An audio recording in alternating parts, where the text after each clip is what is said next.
एक क्वेश्चन है आपकी स्क्रीन पर इलेक्शन कमीशन ऑफ इंडिया को लेकर, ठीक है। तो इसको लेकर कुछ स्टेटमेंट दी हुई है नीचे। देखो, आपको इस वीडियो को पॉज करना है, ठीक है, और अपने आंसर्स लिखना है कमेंट बॉक्स में कि क्या इसका आंसर होगा।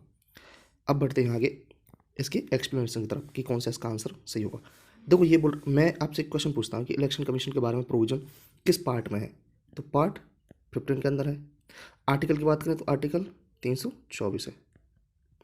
ओके, अब ये बोल रहा है कि जो कॉन्स्टिट्यूशन है has debarred the retiring election commissioners from any further appointment by the government. ये बोले कॉन्स्टिट्यूशन ने ऐसा किया हुआ है कि जो भी हमारे इलेक्शन कमिश्नर्स हैं जो रिटायर हो चुके हैं, तो उन्हें गवर्नमेंट के किसी भी आगे अपॉइंट नहीं कर सकते। ओके, तो क्या ऐसा दिया हुआ है? तो भाई क्या है,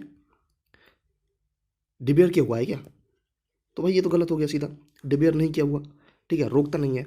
वो आगे भी अपने रिटायरमेंट के बाद आगे किसी भी गवर्नमेंट के फर्दर ऑफिस में क्या है अपॉइंट हो सकते हैं।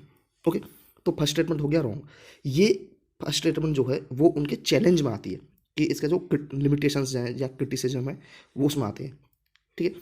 नेक्स्ट है कि जो इलेक्शन कमिश्नर है, chief election commissioner can be removed in the same manner and on the same grounds as a जज ऑफ सुप्रीम कोर्ट। ये सही है बिल्कुल कि वो सुप्रीम कोर्ट के जजेस के सेम ग्राउंड्स पर ही क्या होते हैं, रिमूव किए जाते हैं, लाइक मिसबिहेवियर और इनकैपेसिटी के बेसिस पर।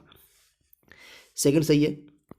थर्ड है कि the constitution has specified the term of all the members of election commission of India. क्या कॉन्स्टिट्यूशन स्पेसिफाई करता है उनका टर्म को? तो नहीं, ये भी इनका क्या है, लिमिटेशन है, क्योंकि ना तो स्पेसिफाइड टर्म है, ना उनका कोई प्रेस्क्राइब क्वालिफिकेशन है, और ये डिबेयर तो नहीं किया हुआ। ओके, तो आंसर होगा आपका ये।